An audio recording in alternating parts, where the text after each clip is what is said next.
बिस्मिल्लाहिर्रहमानिर्रहीम। अस्सलाम वालेकुम। मैं हूं नूरुल अमीन दानिश और मैं उस अफसोसनाक जो सानिया हुआ है 2 दिन कबल G11 सिग्नल पर उसका यानी शाहिद हूँ। मैं उस वक्त से लेके अब तक जो है उस कर्ब के आलम से नहीं निकल सका और जो मेरी कैफियत है मुझे समझ नहीं आ रही कि मैं क्या करूँ। मुझे रात को नींद तक नहीं आई। उस दिन जो क़यामत गुज़री, हम दोस्त थे, हमें एक दोस्त ने बुलाया हुआ था, हम वहाँ पर गए हुए थे टेक्सला के पास। रात को हम वहाँ से वापस आ रहे थे तो गुरला मोड़ के पास एक स्क्वाड आता है, उसने हमें क्रॉस किया और बड़ा उन्होंने रैशली वो ड्राइव कर रहे थे श्रीनगर हाईवे पे। खैर हम साइड पे हो गए, वो चले गए। फिर वो कहीं रुके हैं शायद, हमने क्रॉस किया। उसके बाद ये हुआ कि पुलिस लाइट्स लगी हुई थी। मैंने सोचा शायद किसी मिनिस्टर का स्क्वाड जा रहा है या कोई पुलिस ऑफिसर जा रहा है। खैर वो कोई भी नहीं था। 4 गाड़ियों ने जब हमें क्रॉस किया तो G11 श्रीनगर हाईवे पे का सिग्नल था और बस मेरी आंखों ने वहाँ पे एक मोटरसाइकिल सवार था, उसको उड़ते हुए देखा, जो कि उड़ के काफ़ी फासले पे जाके गिरा और उसका जो हेलमेट था वो फ़िज़ा में, उसके जो टुकड़े थे वो बिखरे हुए थे। उसके अलावा एक मेहरान गाड़ी थी जो मानसेरा से बेचारे करीब इंटरव्यू देने आए हुए थे, NF का कांस्टेबल के लिए वो आए हुए थे। तो उनकी गाड़ी का जो हालत थी वो तकरीबन 3-4 फुट जो है वो आगे चली गई, इतना उसने उसको रौंदा उस गाड़ी लेक्सस ने। उसके बाद मैं गाड़ी से उतरा, मेरे 2 दोस्त भी मेरे साथ थे, शहजाद अली और उस्मान भट्ट। वीडियोस उन्होंने बनाना शुरू की, मैं भी साथ था। उसके बाद लेकिन हमने जब सूरत हाल देखी लोगों की जो वहाँ पर मौजूद थे, तो हमने कहा कि वीडियो से ज़्यादा इम्पॉर्टेंट है कि हम इनकी जान बचाने के लिए कुछ करें। मैंने सबसे पहले वहाँ पे रेस्क्यू को कॉल की 1122 को और पुलिस को इन्फॉर्म किया। खैर थोड़ी देर तवक्कुफ से पहुँची पुलिस। इसी असना में मुझे नहीं था पता कि ये कौन है। तो कशमाला तारिक के जो हस्बैंड हैं वकास खान, बेस्ट वेस्टर्न के जो ऑनर हैं, वो गाड़ी से निकले। कुछ थोड़े से वो ज़ख्मी थे और उनके बेटे भी गाड़ी से जो है वो निकले हैं। इतने में जो कशमाला तारिक थी और उनके साथ जो 2-3 गाड़ियाँ और भी थीं वो वहाँ से जा चुके थे जब हमने सिग्नल क्रॉस किया। हालात ये थे कि मैंने बहुत से इंसिडेंट कवर किए हैं। मैं आपको शुरू में बताना भूल गया, मैं समा टीवी के साथ काम करता हूँ, रिपोर्टर हूँ। क्राइम की रोज़ाना के इंसिडेंट हम कवर करते हैं, इस तरह की जितनी भी चीज़ें होती हैं। लेकिन वो जो लोग जो इतनी ठंड में श्रीनगर हाईवे के ऊपर जो तड़प रहे थे और ज़िंदगी की वो आखिरी सांसें और जो कुछ मैंने वहाँ पे देखा, यकीन माने वो मैं जब भी अब श्रीनगर हाईवे से गुज़रता हूँ, जब भी मेरे जहन में वो ख्याल आता है, मैं कोशिश कर रहा हूँ कि मैं कुछ जो है ना अपने जहन को बदलने की कोशिश कर रहा हूँ कि मुझे वो ख्याल ना आए।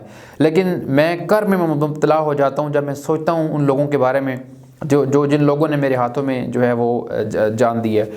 उसके बाद पुलिस वहाँ पर पहुँचती है और इस सारे इंसिडेंट में जो मुझे अफसोस हुआ, इंसिडेंट हो जाते हैं, एक्सीडेंट, गाड़ियाँ रोड पे आती हैं तो हादसा होते रहते हैं। लेकिन जो वकास खान साहब का वहाँ पे रिस्पांस था, जो उनके बेटे का रिस्पांस था, वो बड़ा मेरे लिए बड़ा हैरानकुन था कि 5-4 लाशें सामने पड़ी हों, 2 बंदे ज़ख्मी हों, आपसे हुआ हो, आपकी गलती से हुआ हो, तो आप बजाय नदामत के, बजाय अफसोस के, आप आगे से आर्गू कर रहे हों कि हादसा होते रहते हैं और मेरे ड्राइवर ने ये सब कुछ किया है।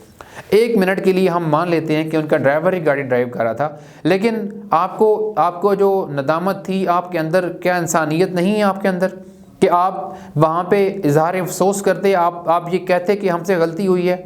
उनको 3 गाड़ियाँ आपके पास थीं जहाँ पे ये इंसिडेंट हुआ है, वहाँ से केरल हॉस्पिटल 1 मिनट के फासले पे, वहाँ पे उन गरीबों को मुंतकिल किया जाता। 20 मिनट के बाद रेस्क्यू 1122 की गाड़ियाँ वहाँ पर पहुँची हैं। शायद कोई एक आधा गरीब और भी बच जाता, लेकिन नहीं, क्योंकि उनको जो है वो शायद दौलत का घमंड था। ज़ाहिर है जो बंदा 6 करोड़ की गाड़ी में घूम रहा है उसको क्या फ़र्क पड़ता है ऐसे कीड़े मकोड़ों से जो मेहरान और 70 बाइक्स पे घूम रहे हैं। कशमाला साहिबा ने कल प्रेस कॉन्फ्रेंस की तो वो ये कहती हैं कि हमने रेस्क्यू को कॉल्स की। मैं उनकी बात से इत्तफाक करता हूँ, उन्होंने ज़रूर रेस्क्यू वालों को बुलाया, लेकिन वो रेस्क्यू वाले 1122 या पुलिस नहीं थी, वो रेस्क्यू उन्होंने अपने आप को करने के लिए बुलाया होगा। क्योंकि आधे घंटे के बाद वहाँ पे इनके लोग वहाँ पर पहुँचे 4-5, उन्होंने जो लोग वहाँ पर मौजूद थे उनको मजमे को भी बुरा भला कहा। इस चीज़ का मैं नहीं, बल्कि वहाँ पे जो 150-200 बंदे हैं, आप उनकी फुटेजेस निकलवाएं और उनको बुलाएं और उनसे स्टेटमेंट्स लें। क्या उन्होंने थ्रेट नहीं किया वहाँ पे लोगों को? क्या उन्होंने मिसबिहेव नहीं किया वहाँ पे?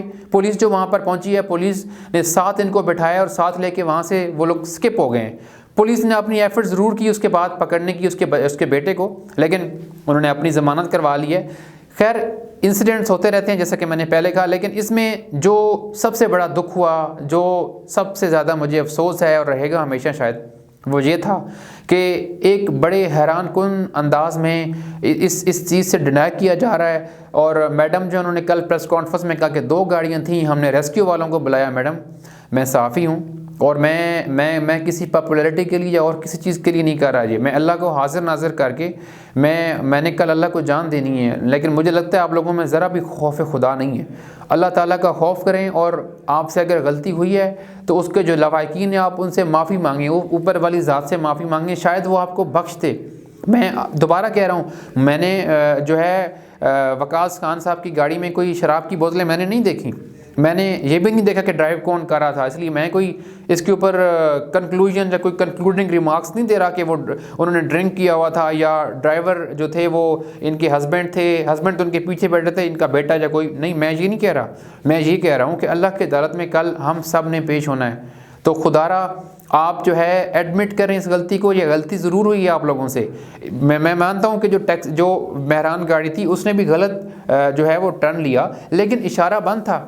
उसके अलावा ये इतनी लेटेस्ट गाड़ियाँ हैं और इतनी जदीद और महंगी गाड़ियाँ हैं कि इनकी तो ब्रेक आसानी से अप्लाई हो जाती है। तो तो अगर वहाँ पर थोड़ी सी एफ़र्ट की जाती, थोड़ी सी कोशिश की जाती, तो उसके बाद शायद जो है ना ये सारा मामला ना होता। अब 16 तारीख तक जो है इस सारे सानिया की वाक़े की जो है वो जो ज़मानत हो गई है, जो नामज़द थे कशमाला साहिबा के जो साहबजादे हैं वो, तो अब देखना है कि 16 तारीख को अब फर्दर इसके ऊपर कोर्ट क्या करती है। अच्छा, इस तरह के मामलात में होता यही है कि अब एक पार्टी बड़ी स्ट्रांग है, पावरफुल है, तो उनकी ज़ाहिर सी बात है यही कोशिश होगी कि वो कोई सेटलमेंट कर लें। उनकी फैमिली है, उनको राइट है वो सेटलमेंट कर लें। मैं या कोई तीसरा बंदा, हम कौन होते हैं उनको सेटलमेंट से रोकने वाले। लेकिन इसमें रियासत को अपना किरदार अदा करना चाहिए।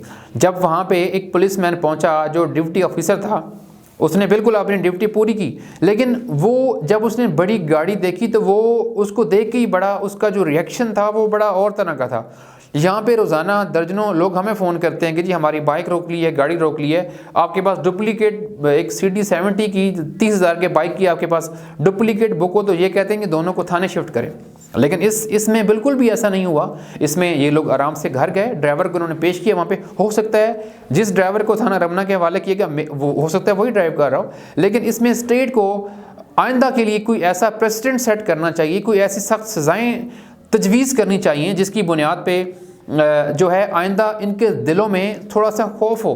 क्योंकि इनके लिए चाहे गवर्नमेंट 50 करोड़ रुपए जुर्माना भी जो है वो फिक्स कर दे, लेकिन इनको फ़र्क नहीं पड़ता पैसों से।